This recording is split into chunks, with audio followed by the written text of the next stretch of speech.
Yeah, yeah, yeah, yeah. Uh-oh. Y'all ain't think this was gonna happen, did you? Check me out, Pro Style, yo. Now your television right now needs no adjusting. Back in the booth, your favorite cousin. Ladies and gents, get ready for your TV blast. Big Tig about to blast that ass. Holla back now. Rap City off beat with it. Big Tigger kinda sick with the freak with it. Pro Style keep the beat on time so I can continue with my freestyle rhyme. It's going on Rap City. I know y'all missed the basement and Big Tigger gone and ain't no replacement. It's going down. I do's my thing. Big Tig, I'm known to rock a wrist and a ring. It's kinda icy. I'm about to get a smack out. Y'all done made me bring that basement piece back out. It's going on. Today is Rap City with Big Tigger, Pro Style, and that Kid Diddy. Holla. Big Tigger, welcome to the program. Thanks for joining us. No doubt, no doubt. Always happy to be places people want me to be. Nice. So I want to start from the way I was introduced to you was through BET, Rap City. And I think what impressed us the most was, of course, like the freestyle segments. So I have a few questions about those. Okay. One, what was, in your whole time at BET on Rap City, what was the most memorable freestyle that, while you were there? There was a lot of those. I remember LL basically pulling his pants down a little bit and basically sitting on the toilet while he was rhyming was crazy. The original visual individual, 10 times platinum, your career's looking critical. Rich from this, being a criminal. Look in your eyes, the vibe is subliminal. You want a freestyle, F that. I got a chance to be in the booth with, what was really, I can't really, there were so many good memories. I grew up a hip-hop fan, Right. But there was opportunities for me to be in the booth with people that, I grew up idolizing, like Rakim and KRS-One, and, so, those moments to me were always special. I'm in the booth with, wow, so a lot of, I had basically a lot of the moments where I got to, be in the booth with people who I revered lyrically. This was special for me, as a fan. Damn the fact that I was working, it was paying time for that, in some aspect. Of course, the great thing about a freestyle is that, it's obviously off the top of the head, unedited. Right. But as being very somewhat skeptical, were they ever edited? Just were they ever taped and were there ever retakes, or were they just really straight one take? They were 95% of the time one take. That was, the smarter artists would come in with something lightly prepared and drift in between. Some freestyle, some written, some freestyle, some written.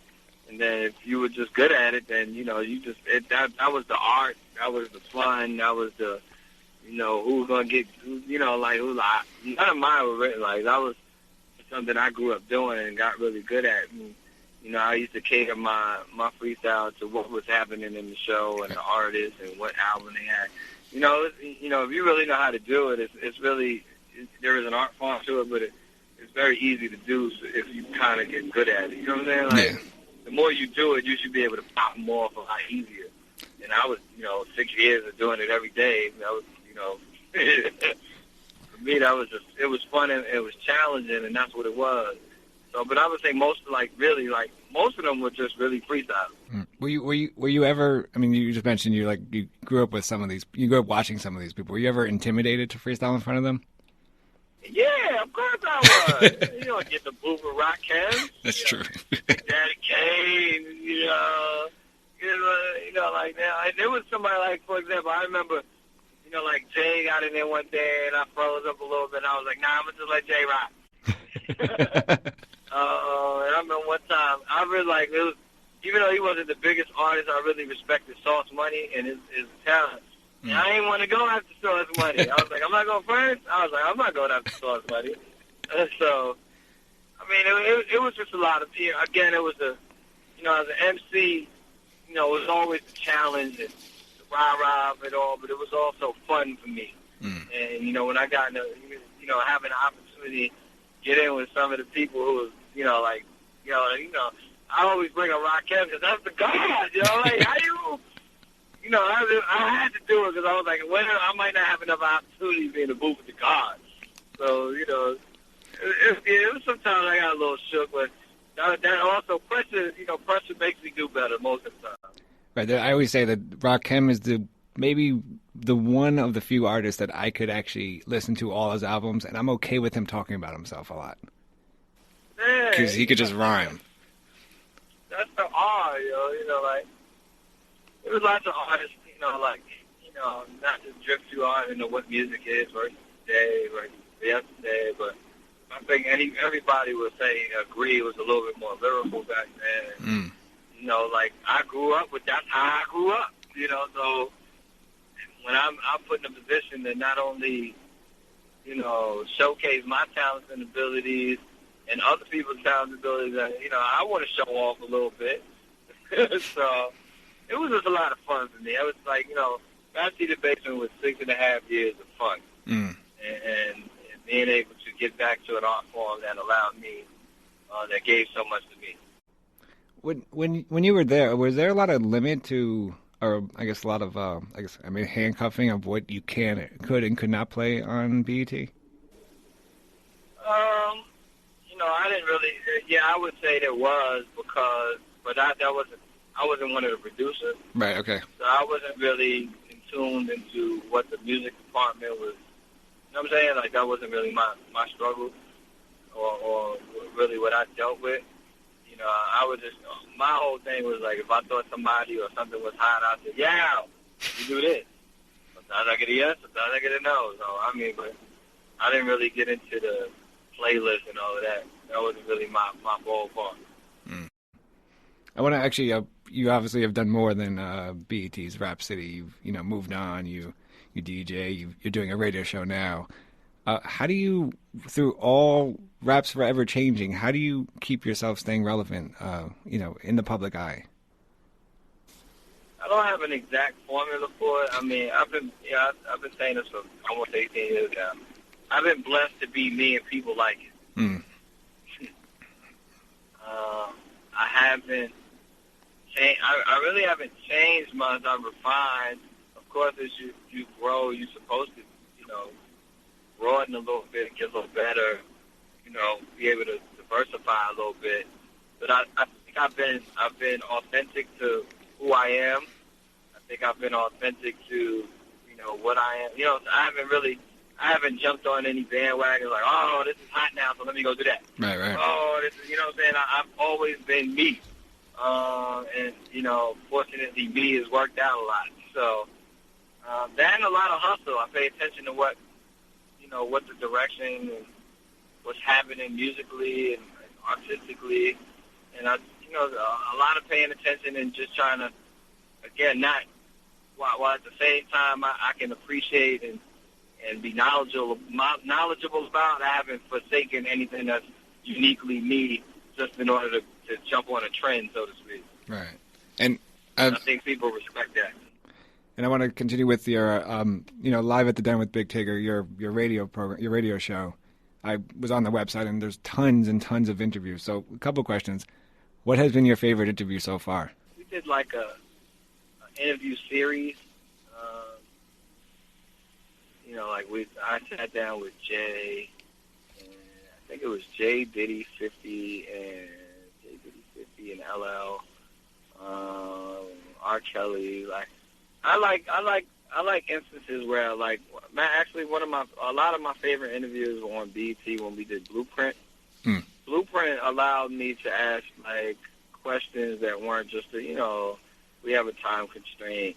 We have to ask all the fluff questions. Right. Blueprint allowed me to really ask, a lot of different questions you might not usually get to ask, or to have a more in-depth conversation, a more in-depth conversation with an artist about his direction, his ups and downs, and stuff like that. So I've been so many of them. I've had some really great ones with R. Kelly, throughout his ups and downs. I've had some good ones with 50, Eminem, Jay, different people in different, points in their life, and being able to not only say, all right, tell me what's up with your album, what you're doing, what's going on, blah, blah, blah, but also really get into, delve into behind, what's really behind the artist. Those are my favorite interviews. What is, like you mentioned, you've obviously you've had a 18-year career. Was there, a couple questions. Was there ever a point where you just kind of wanted to leave this whole thing? I can't say that there's been a spot where I'm done. I'm at a place now outside of my syndicated show, unless the situation is right, it's perfect, I probably won't be going back to daily radio just because of the way formatically daily radio is now. It's very cookie cutter. It doesn't allow for a lot of individual expression. It's very, it's very cut and paste. If you go to outside of morning radio, and night radio, say maybe in New York and Miami, radio is pretty much the same everywhere now. And that used to be the beauty of radio, is it used to be reflective of its region, its city. You'd be able to go somewhere and hear some stuff you might not hear with places. You'll be able to, you could really feel out a city from a radio station because that radio station used to cater directly to, you know what I'm saying? Yeah. And it's not really the same anymore outside of morning radio to a certain degree. And even with that, there's so much syndication now that's still not the same. Right.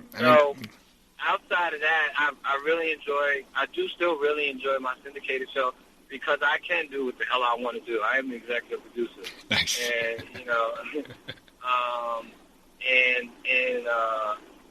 And, my television, I have a local television show in the CW. I'm the executive producer. I can cover what I want to cover, not cover what I want to cover. Right. So those things not only allow me, the platform, but they also provide me, creatively to, at least leave my mark on the situation because I'm covering what I want to cover and how I want to cover it. I want to just quickly. I haven't really wanted to leave. I enjoy what I do. Even 100. I mean, I get to interact with people. Sometimes I make somebody's day better.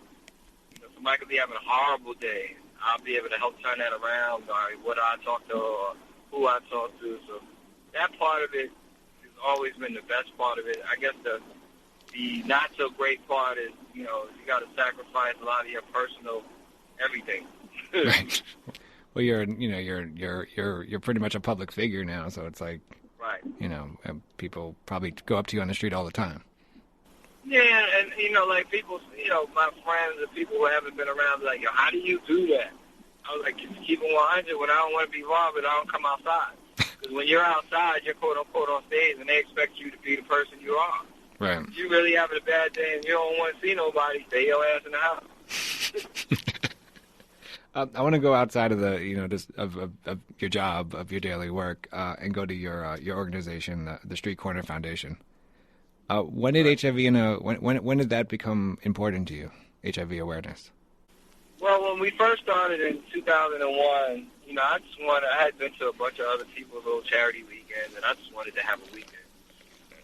One of the people, Dawn, who was running my organization at the time, had a family member who was dealing with the whole thing, and after being formally introduced to it, firsthand, it became something that was near and dear to my heart.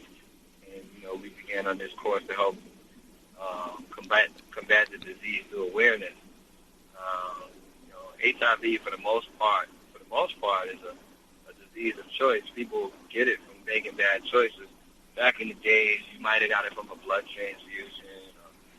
There were some other, ways of catching it, but, primarily in this day and age, it's people not doing the right thing. Either you're having unprotected sex or you're sharing needles. Those are really the two ways that people are getting and transmitting disease at this point. So if we can let people know that and people, be aware of exactly how it's transmitted, how you catch it, then you still make a bad decision. And that was, again, back to a disease of choice. Not just floating through the air. You can't catch them shaking hands and stuff like that. So, I mean, we was just, you know, especially in our community, African American community, there were so many stigmas, so many false beliefs in how it could be. You know, it was very, and they still exist. It was just something that we decided we were going to take on. That would be our challenge, in helping increase awareness amongst people who shouldn't. The people who had the most, who had the highest infection rates, had the lowest awareness. So, like, why not fix that? And how can our audience help your organization? Honestly, you know, we have this one saying, we have this one thing, I can't remember right now, I'm driving. Know your status, get tested. Okay. That's the best thing you can do for you and your partner. Not only while it's very scary, I'm not pulling no punches. If you, like, as a couple, very scary to go in there and get tested together. But the moment that you both come out negative, the sex that you're going to have is so remarkable. Awesome. Nice. Big Tigger, man, thanks so much for taking the time to join me today on The Library with Tim Einenkel. No doubt. Alright, Rap City the bass with Big Tig, EQ, Method Man, hey. It's going down, check it out one time. Off the top, I guarantee there's no equal. His new album in stores, to Cal Zero, man, the prequel. You know how we do when me and my crew bang. Been repping this kid since he was down with Wu-Tang back in the days. Enter the chamber, 36, Big Tig, putting it down, the dirty mix, provide by EQ. Test me and my crews, guarantee you lose. Man, your whole crew snooze. Met the Cal sitting behind me right now. You know how we do, we keep it moving with freestyle. I'ma step to the right, you blow the spotlight, dynamite. Hey, now, come on and make it right. Yeah. Mr. Meth, a.k.a. John Phenomenon, a.k.a. Alicia Keys' boyfriend in the video. Here we go. Yo. Oh, lo and behold, RZA and Meth got another ninja scroll. Man, I end your foe. Send chills down their spines like I'm December cold. Never bend or fold like a wallet. Can't call it, won't pretend to know. Wax, put my back on it like a friend that stole. Been in the game 10 years, I got 10 to go. It's the Prince and the Dark Knight, let's begin day, yo. Call me Mr. Low Maintenance. Tell them hoes I'm like a doctor that lost his license. I got no patience, I got time for wasting. If you ain't fam, you ain't relating. These hating hot dog rappers is Nathan without love. Like a stoner without bud, girl, your ass got as flat as a soda without suds. Who got the nerve to think that Meth can't rhyme? Put onto your skull and get it out your mind, yeah. Like Loomy D. If Meth ain't that by now, I'm soon to be. When I choke hold mics, I don't give them room to breathe. I'm just doing me, but girl, if you're fine, I do you free. By now, if y'all know who it be, don't make me tell. Just know I kill a mic like that kid from ATL. If you fail to plan, baby, plan to fail. See, my game ugly, like Sam Cassell. I'm so funky, I can't even stand the smell. Come on, life's a drag, roll it up and inhale. Don't get comfy, I crimp your style like a monthly. Even Demi need more than Ashton Kutcher to punk me. My spark, just one shot to clear the block like it's time for 106 in Park. Staten Island dropping your ass, we mean business. My put a shot in your ass like free clinics. You too tall. Prequel. 0 the hour. That's what's up. The Cal Zero prequel. That's what's up. Hey,